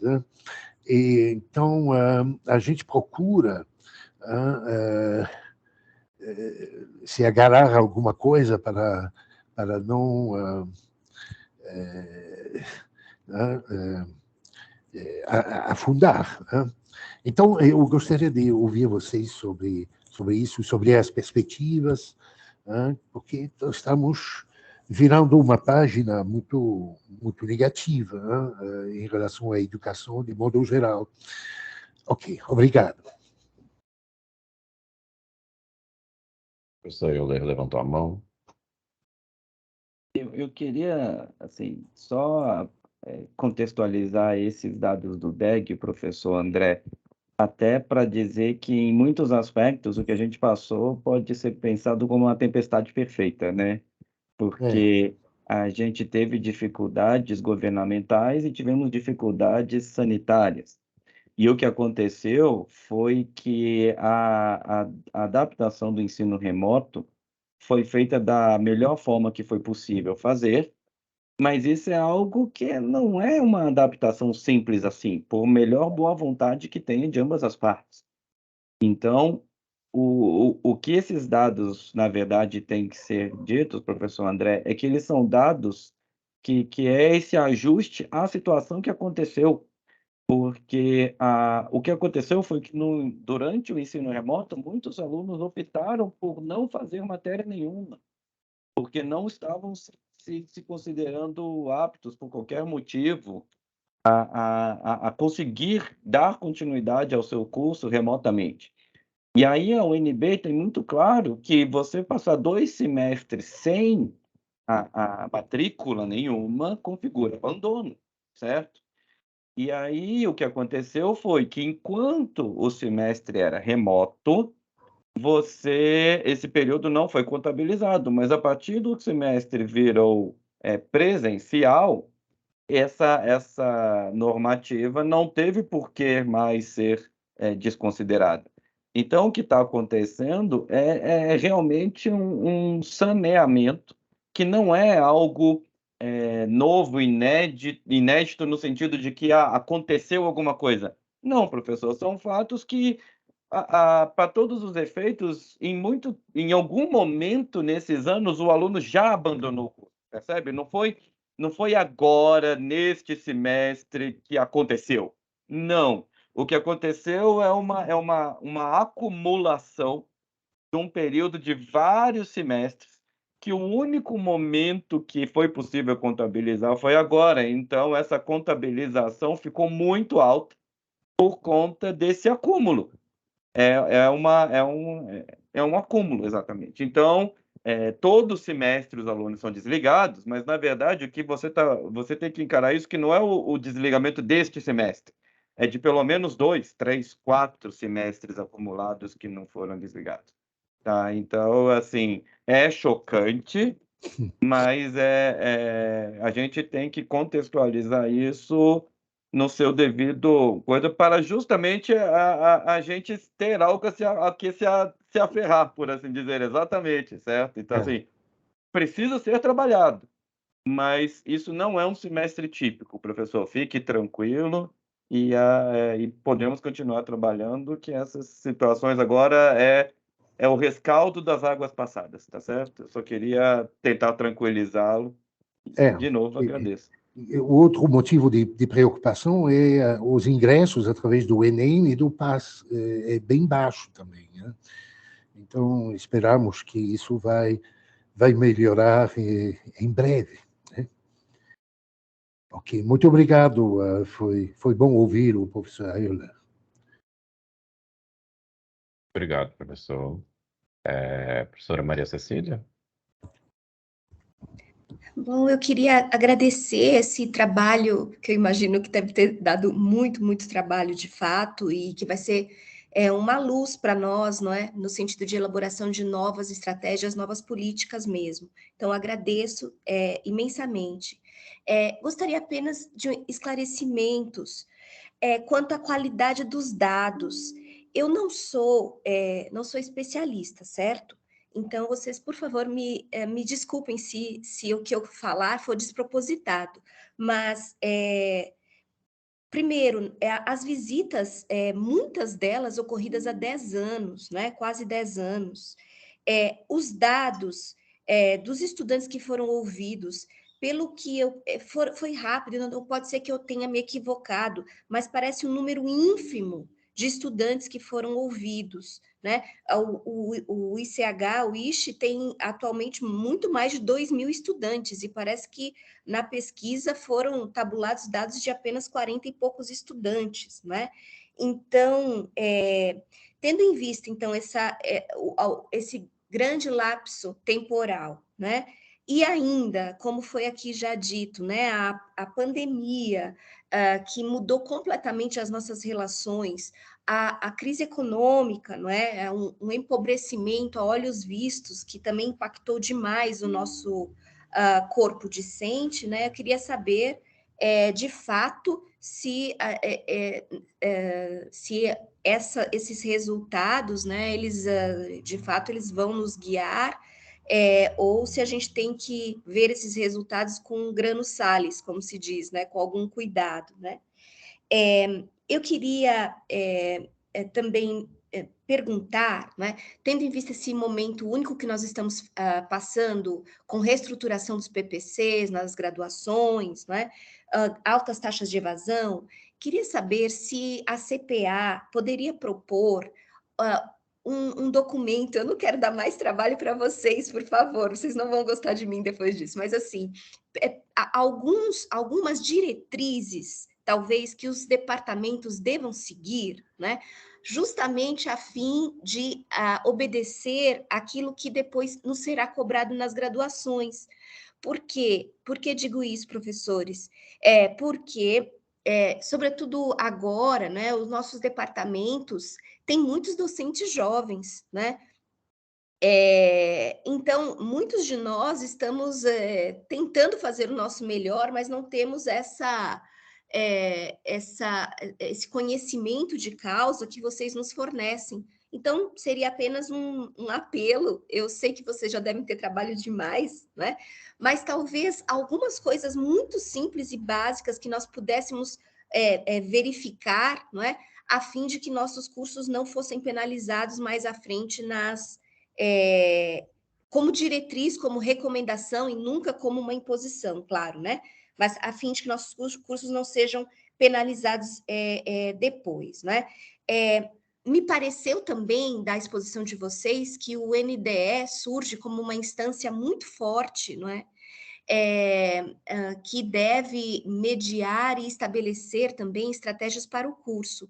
Como foi dito que a coordenação de cursos deve ser ocupada também por docentes mais experientes, né, que tenham um pouco mais de conhecimento da estrutura da universidade, etc. Seria esta também a diretriz para a formação do NDE? Essa seria também uma questão que eu queria colocar. Gostaria de agradecer uma vez mais, pedir desculpas se eu tiver que me retirar mais cedo, mas é que eu tenho aula às 16 horas, então vou sair daqui correndo para os meus alunos não me abandonarem. Então, mais uma vez, obrigada a todos. Obrigado, professora Paula. Você quer começar? Você levantou a mão. Eu posso responder rapidinho, pelo menos uma parte. Obrigado pela intervenção, professora Maria Cecília. Sobre a... Eu quero falar... Tem que falar sobre a questão da CPA, mas tinha uma questão anterior a essa. Sim, sobre os dados. Os dados a gente sempre vai olhar com todo cuidado, pela própria natureza de qualquer coleta de dados. Mesmo que não tivesse esse complicador que é da distância temporal e que é típica, né? Porque o tempo de avaliação do curso de graduação é de 3 anos. E aqui a gente queria mostrar um pouco como que se dá a avaliação em loco. E essa última é de 10 anos atrás, porque é o que tem. Então, a gente sempre vai olhar o que tem, com todos os cuidados que a gente tiver, e com a clareza de que todas as avaliações que a gente está trazendo para cá, justamente porque elas são pelo menos 3 anos de antiguidade, elas são antigas, né? Nessa escala, elas não são o retrato de nenhum curso, mas elas são uma oportunidade para a gente entender como nós somos vistos e como funciona esse mecanismo que transforma, ou que pretende transformar, sempre de forma muito distorcida, a qualidade real da experiência das pessoas em número. E ter esse conhecimento é muito estratégico para que a gente consiga, por exemplo, fazer as visitas em loco, participar delas, saber claramente o que está sendo olhado, porque às vezes tem questões que nos tocam muito, mas não são questões previstas no formulário. E o ato da visita é um ato burocrático, no certo sentido, entende? Então, é um pouco para esclarecer essa dimensão também que essa visita existe. Até porque a reflexão sobre a qualidade da experiência, da formação, é uma reflexão que não acontece quando a gente... Ela não precisa ser induzida. Ela já está acontecendo nas unidades muito ativamente e constantemente. E sobre essa questão de construir um documento, não tinha me ocorrido, talvez, que a gente faça isso. O que a gente tem feito é se colocar à disposição para conversar com as coordenações de curso, porque eu teria um pouco de dificuldade de pensar recomendações do tipo um tamanho serve para todo mundo, sabe? Cada curso tem uma realidade diferente. Então, a gente está sempre de portas abertas para que as unidades nos remetam, ou para que os coordenadores de curso nos procurem, para a gente conversar, olhar mais a fundo esses dados que estão sendo apresentados aqui no primeiro momento, né? Tentar entender o que aconteceu e desenharmos juntos estratégias de ação, que podem ser tanto estratégias de investimento em infraestrutura, estratégias de investimento no canal de comunicação com os discentes, para que eles tenham uma percepção mais interessante do curso, ou, enfim, todas essas questões que a gente colocou aqui, né, que vão aparecer de alguma maneira, para que a gente possa pensar junto o que fazer. Mas cada unidade, cada curso tem uma realidade muito diferente. Então, eu teria essa dificuldade, sabe, de construir um documento com recomendações gerais, porque são diferentes os desafios. E muito obrigado. Obrigado, Paulo. Delano, você quer complementar? Rapidamente, professora, com relação a, como o Paulo falou, com relação aos dados serem distantes, quando a gente, no caso é a gente já do DPO, quando a gente analisa todos os relatórios, a gente tem uma visão muito interessante disso, porque a gente vê como que a universidade foi se transformando ao longo do tempo para se adequar a esses instrumentos de alguma forma. Então, como o Paulo falou, são indutoras, essas avaliações são indutoras. Elas promovem mudanças na universidade de uma forma muito enviesada, com certeza, tá certo? Mas que são promovidas.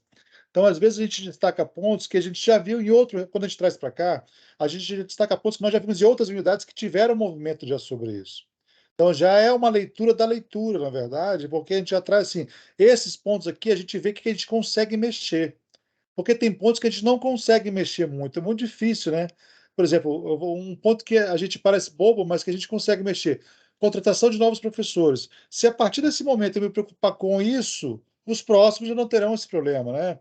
Então, são questão da bibliografia, questão, sabe, de sala de aula, tá? São questões que a gente consegue fazer um movimento na universidade e consegue ter, no espaço relativamente curto de tempo, ter alguma mudança. Outras fica muito difícil mesmo. Às vezes, eles querem que ter todos. Tinha um avaliador que solicitava que todos os laboratórios deviam ser, sei lá, tivesse sistema de exaustão, não sei o que, assim assado. Meu amigo, isso aqui não vai ser possível na universidade. Todos os laboratórios não vai ser possível. Posso ter um ou outro, mas todos não tem como. Então o que a gente avalia que não dá para fazer, a gente já não traz. A gente deixa para a gestão superior a pensar nisso. Então, a gente traz aqui questões que a gente vê que, sim, as unidades conseguem pensar um pouco sobre isso.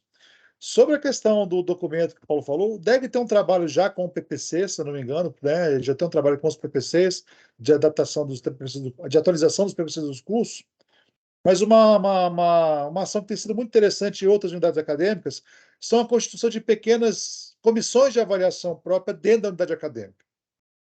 Sabe, a UFT faz isso, a FE fez isso, a FGA fez isso, são pequenas unidades. E aí, com essa criação dessas comissões de autoavaliação dentro da unidade acadêmica, elas constroem esses documentos orientadores, elas constroem isso baseado na realidade de cada uma das comunidades.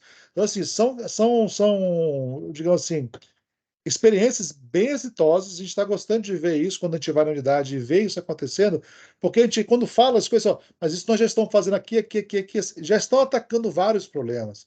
Então, fica como sugestão, pensar numa unidade, uma comissão de autoavaliação. Eu sei que é mais trabalho, tal, mas assim, é isso, né? Não tem para onde, entendeu? Mas eu acho que é interessante, porque acaba que vocês fazem a leitura da unidade de vocês e vê o que vocês têm, dão condições de fazer.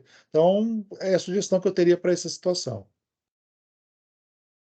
Obrigado. E para finalizar, 2 pontos ainda não respondidos, professora, que é sobre a consulta, que é muito importante que você comentou, e sobre possíveis orientações, né? Acho que o Delano já começou um pouquinho a falar sobre isso, mas a gente também tem uma iniciativa de um curso aqui sobre indicadores de qualidade, que o curso está pronto, na verdade, só que ainda não foi disponibilizado pela Procad. Acredito que o DEG também tem uma iniciativa dessa. Então, a ideia seria que de novos servidores, né, tanto docentes quanto técnicos administrativos, que fossem trabalhar com isso, já teriam lá esse curso pronto para essa formação. Então, já seria algo aí para ajudar nessa parte.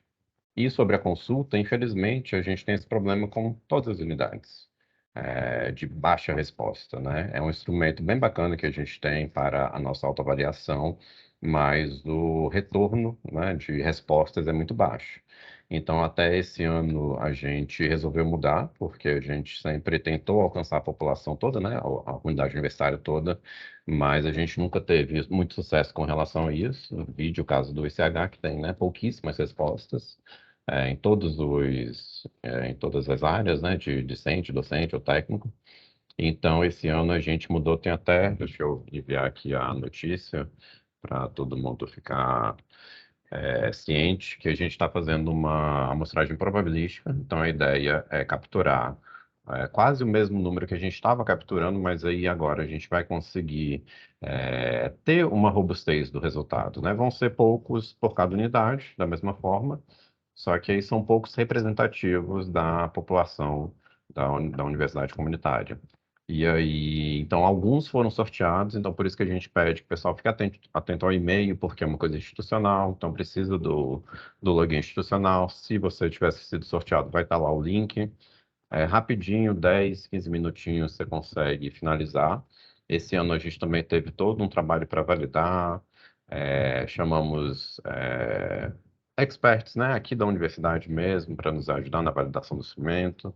Então, a gente tem aí altas expectativas com relação a essa nova consulta para continuar a série histórica, porque é isso que a gente quer também, né? ter sempre esses resultados de percepção para tanto para passar para vocês, para a unidade, quanto para a gestão superior, porque tem coisas que realmente, né, não podem ser tratadas na unidade. Mas acho que seria isso. Perfeito, muito obrigada. Imagina. Deixa eu ver aqui nossa listinha. Professora Lígia. Boa tarde a todos. Estão me ouvindo, né? Sim. Obrigada pela apresentação, pelas instruções, pelas informações. É sempre benéfico para todos discutirmos a avaliação. Tem algumas questões bem pontuais e vou ser bem rápida. E sou avaliadora do INEP há 5 anos, mais até 6 e pouco. Esse ano, o ano de 2022, o INEP avaliou mais de 8.000 cursos de graduação. A pergunta da professora Neuma, né? Quando nós teremos avaliações dos nossos cursos? O INEP atua de 2 maneiras, ou é por ofício ou é por solicitação. Eu acho que solicitar nós não vamos. Acho que não, pelo menos no curso de filosofia, eu sou do NDE de filosofia, né? E como as avaliações foram há quase 10 anos, né? 2013, 14, 15, e o propósito da avaliação ou é credenciar novos cursos, que não é nosso caso, ou recredenciar os cursos existentes, que é o nosso caso, a gente tem que ver de cada curso qual é o prazo de recredenciamento, né? Mas nós devemos, sim, estar preparados, muito atentos e muito bem preparados, porque pode chegar a qualquer momento uma avaliação. A gente sabe os indicadores, inclusive do curso de filosofia eu tenho os últimos, então a gente tem que olhar os indicadores e temos que buscar, logicamente, a excelência, aumentar nossos índices, né? Eu estou muito preocupada no departamento de filosofia, e não é com a evasão, que é um grande problema, gravíssimo problema, como ressaltou o chefe do departamento. Eu estou muito preocupada, porque os projetos políticos pedagógicos, e esse é um item que é o que conta mais na avaliação do INEP, é o PPP e o PDI. Os nossos 3 cursos de filosofia estão desatualizados em relação às 2 últimas resoluções do INEP, uma do CNE, né? Uma referente à reforma das licenciaturas e a outra referente à curricularização da extensão, que o DEC prefere chamar de inserção curricular da extensão. Nós, do NDE, fizemos mais de 10 reuniões e, entre nós, não chegamos a nenhum consenso. Nós colocamos para o colegiado, nós fizemos reuniões extraordinárias no colegiado para tratar do assunto, nós perdemos o prazo dado pelo TEC, e agradeço, inclusive, a professora Euler, que sempre nos ajuda. Aqui, no momento, estamos com alguns professores, inclusive o chefe do departamento, e eu queria que a professora Euler nos desse uma orientação, porque, se por acaso, amanhã teremos uma avaliação em loco, né? Estão perdidos. Não dá para explicar por que os nossos PPCs não estão atualizados. E a resolução de curricularização, né, dos 10%, está dizendo claramente que tem que implementar no próximo semestre acadêmico, que o nosso caso é 28 de março de 2023 que começa. Então, é essa a minha grande preocupação. A gente tem índices 3 ali no filosofia. Se a gente, por acaso, baixar para 2, 3 é o limite para o recredenciamento. Se a gente passar para 2, a gente fica em situação irregular, a gente não pode funcionar. Essa é a decisão do INEP numa eventual avaliação. Eu sei todos os critérios, a gente é muito bem capacitado, quase que semanalmente eles mandam notícias e mandam cursos de capacitação, e eles estão sendo muito rigorosos. Inclusive, alguns do ano passado eu participei, e nós não demos a nota mínima de 3 para muitos cursos. É muito sério, e está muito rigorosa a avaliação. E o ponto da avaliação mais importante é o PPC. E nos 3 cursos de filosofia, nós estamos já irregulares em relação à atualização dessas últimas 2 resoluções do CNE. Então, eu já cansei de alertar meus colegas do NDE. Tivemos, inclusive, ontem uma reunião. eu queria que vocês orientassem e que o professor Euler chamasse atenção, assim, quais são as consequências? O que pode ocorrer com os nossos cursos, considerando que os prazos, né, mesmo que a gente aprove alguma coisa no colegiado, ainda teria que ter outra reunião do colegiado para aprovar a ata onde a gente aprovou, vai para a comissão de extensão do ICH, vai para o colegiado do ICH, vai para a SEG, na SEG vão fazer algum retorno, lógico, para a gente fazer algum ajuste, aí sobe de novo, passa de novo, ou seja, todo esse processo é longo, e nós já perdemos o prazo. Obrigada. Obrigado, professora Lígia. A gente já está aí, passou um pouquinho do horário, gente, mas vamos tentar finalizar aqui. Professora Raquel?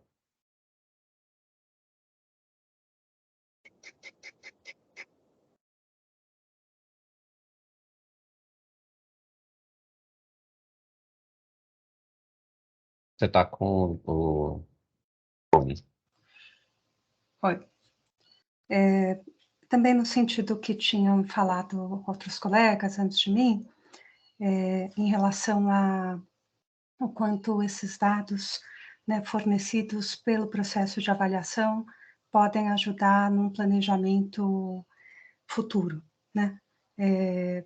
Eu acho que tem uma parte das questões, inclusive a preocupação colocada pela professora Lígia, né, é que muitas vezes esses processos avaliativos, né, sobretudo, são feitos para reduzir, né, possibilidades, não aumentar possibilidades, são feitos como, né, modos de ou deslicenciar curso, ou fazer reduzir notas e coisas assim, e me parece que o empenho aqui, justamente na precisão dos dados, é que a gente consiga melhorar essas políticas dentro da universidade e colocar novas perspectivas em relação a áreas que estão com problemas ou que podem ser aprimoradas, né? Eu queria a minha questão um pouco no sentido que tinha falado o professor André, em relação a uma parte dos índices apresentados estão relacionados com estatísticas e com médias, né, e com indicadores que são indicadores recorrentes. Me parece, né, que tem uma série de coisas relacionadas a mudanças no tempo e no espaço que indicam mudanças que não são de uma média, né, e que são coisas novas. A pandemia é uma delas, né? É um fator que eu acho que afetou a universidade como um todo no Brasil, né? Acho que aqui na UNB também de maneira muito grave, que certamente teve impacto e vai ter impacto em índices futuros, né? Eu acho que a gente está vendo esse impacto muito forte, né, da evasão e uma série de outras coisas que a gente não pode, no momento não tem muitos dados para avaliar, né? Eu acho, por exemplo, uma parte das decorrências psíquicas aí, para alunos e professores decorrentes desse processo, que eu acho que estão afetando e vão afetar nos próximos anos a universidade, né? E que, de alguma maneira, eu acho esses índices ou esses indicadores devem, né, tentar nos ajudar a como vamos encarar, né, ou como vamos enfrentar essas dificuldades que já estão aparecendo no dia a dia da sala de aula, né? Então, me parece que tem uma série de coisas que estão relacionadas a como vamos detalhar, né, aquilo que estamos vendo em termos de evasão, né, em termos de problemas, de diagnóstico de problemas, né? Uma outra questão que me parece que afeta não só a UNB, mas a UNB também de maneira muito que não está relacionada com uma média, que é a UNB teve mudanças profundas nos últimos 10 anos com o ProUni, né? Ela mudou o tamanho dos cursos, o público dos cursos mudou radicalmente. Então, a gente tem uma série de alunos que vêm, me parece, né? Isso é um dado, não é um dado, certamente é parte desses dados, mas uma parte dos alunos que ingressa hoje da UNB, seja pelo ProUni, seja pela política de cotas, que agora está completando 12 anos, né, mudou muito o perfil dos alunos da UNB. E uma parte dos desafios, me parece, inclusive, né, de como nós vamos enfrentar, né, essa mudança, estão relacionados a como podemos também é precisar melhor o perfil desses alunos, né? Uma parte daquilo que a professora Nilma falou em relação ao Fórum Interracial, né, e de gênero, é uma parte desses dados. Me parece que é uma parte, no caso aqui da UNB, né, e outros campos também relacionados ao UNB, é a proveniência, né, a procedência desses alunos, o quanto eles estão no plano ou estão fora do plano. Me parece, né, eu dou aula na UNB há 10 anos, né? Nesses 10 anos, os meus alunos mudaram radicalmente. Eu fiz essa semana, né, fiz uma enquete no meu curso, 90% dos alunos são de fora do plano. E só 10% estão no plano. Isso a gente está registrando, acho que no ICH isso é bastante presente, essa mudança, isso certamente impacta bastante o rendimento, inclusive o modo como esses alunos, né, as expectativas que eles têm, ou as notas que eles têm, seja no Enem ou que vão ter no ENAD. Então, é uma parte de como nós podemos, né, a partir desses dados, precisar um pouco, seja de proveniência ou, né, espacial, mas também, né, racial, também, para a gente poder ter índices mais precisos para trabalhar né, para trabalhar daqui para frente e também para trabalhar as deficiências que nós já estamos registrando nos cursos. Então, é isso. Obrigado, professora. Só recordar e reforçar, na verdade, que a gente está à disposição, tá? A gente já falou sobre a questão da evasão, né? A gente tem dados mais aprofundados, então a gente pode trabalhar um pouquinho no que tiver disponível, justamente para subsidiar vocês, essa é a ideia. E, professor Fábio? Olá, gente, boa tarde. Eu vou falar bem rapidinho, que já estamos passando da hora, não é?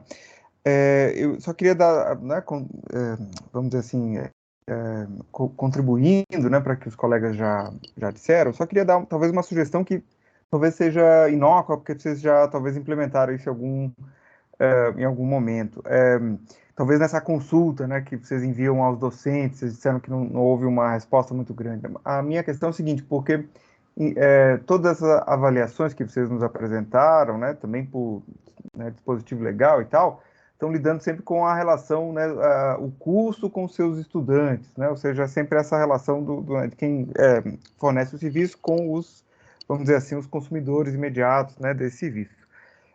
E eu não sei se vocês já têm um registro histórico, né, de dados dessa relação interna da própria UNB. E eu estou me referindo a uma questão muito específica, uma relação muito específica, que é a dos coordenadores com o próprio decanato, né? Ou seja, em que medida decisões do decanato, processos que têm que ser implementados, etc., afetam um pouco o trabalho da coordenação. Eu não sei se vocês acumulam dados sobre essa percepção, né, dos coordenadores com a capacidade de executar o seu trabalho em vista dos desafios impostos, né, pela circunstância das coisas, mas também em virtude de direcionamento direcionado pelo próprio DEG, né?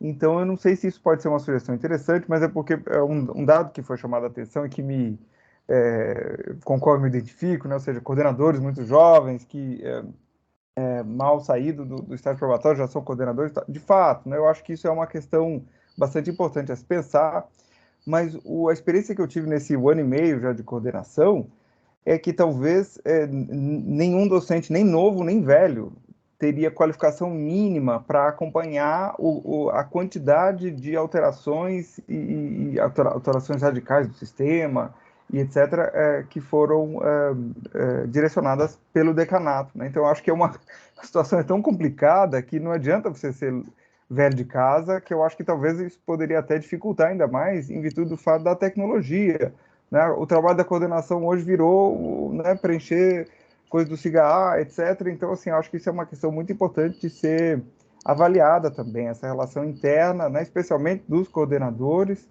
com a instituição, no modo geral. Eu não sei se vocês já acumulam dados sobre essa percepção, mas talvez fosse uma sugestão, porque talvez o gargalo não está exatamente na relação da coordenação com os alunos, mas talvez o problema esteja em outro lugar, né? Em outra relação, não sei.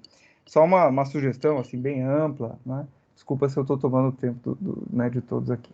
Não, imagina. A gente, infelizmente, não tem realmente essa percepção. A gente pega a percepção de todos, de forma geral, né? De docente, de técnico, de discente, mas é mais sobre infraestrutura. A gente está com algumas questões de gestão também agora, sobre os indicadores de qualidade da educação superior, que é algo que a gente vem trabalhando bastante nessa gestão, mas esse ponto específico a gente nunca mexeu, não. Mas eu acho que é algo interessante que a gente pode tentar ver como trabalhar, assim. Obrigado pelo esclarecimento. Eu acho que, de fato, é um ponto de tensão muito nevrálgico, assim, acho que ele pode ser um lugar muito significativo para colher informações, né? Com certeza. Então, acho que a gente acabou aqui com os nossos inscritos. Professora Neuma, se você quiser... Só quero agradecer mais uma vez, né, vocês e também a participação dos colegas que vieram aqui.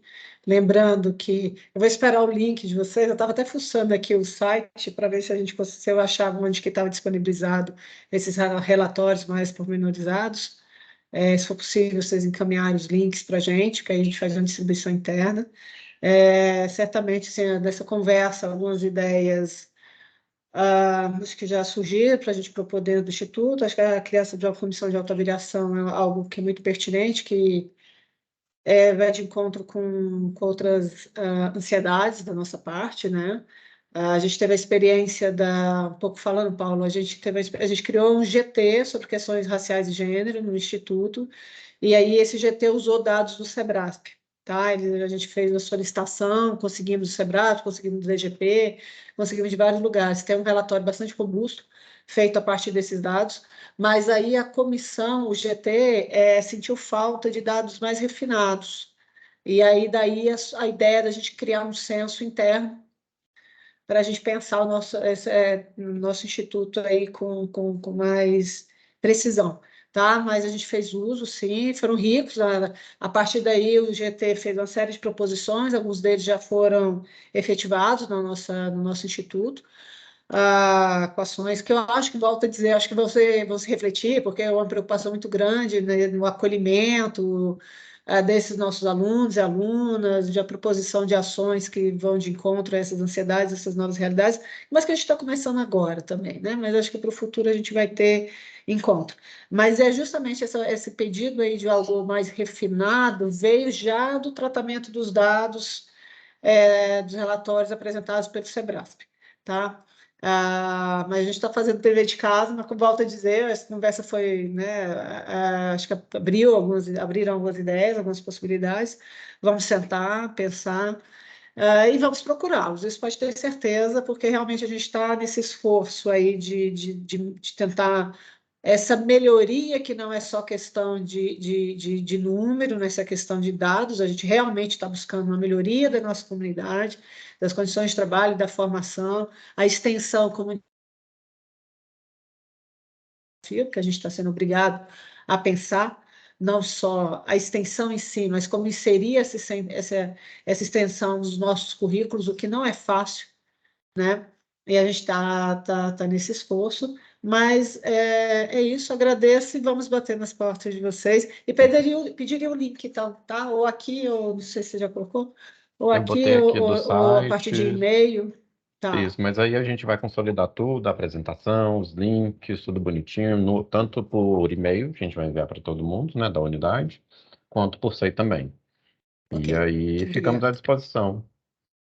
Foi uma ótima reunião. A gente até passou bastante do tempo. Tá bom, então, gente. Muito obrigada aí a vocês. Obrigado a todos. Tchau, gente. Tchau, Obrigado. tchau. Obrigado, pessoal. Boa tarde. Obrigado. Boa tarde. Boa tarde. Tchau, tchau. Boa tarde, pessoal. Muito obrigada. Boa tarde. Tchau. Boa tarde.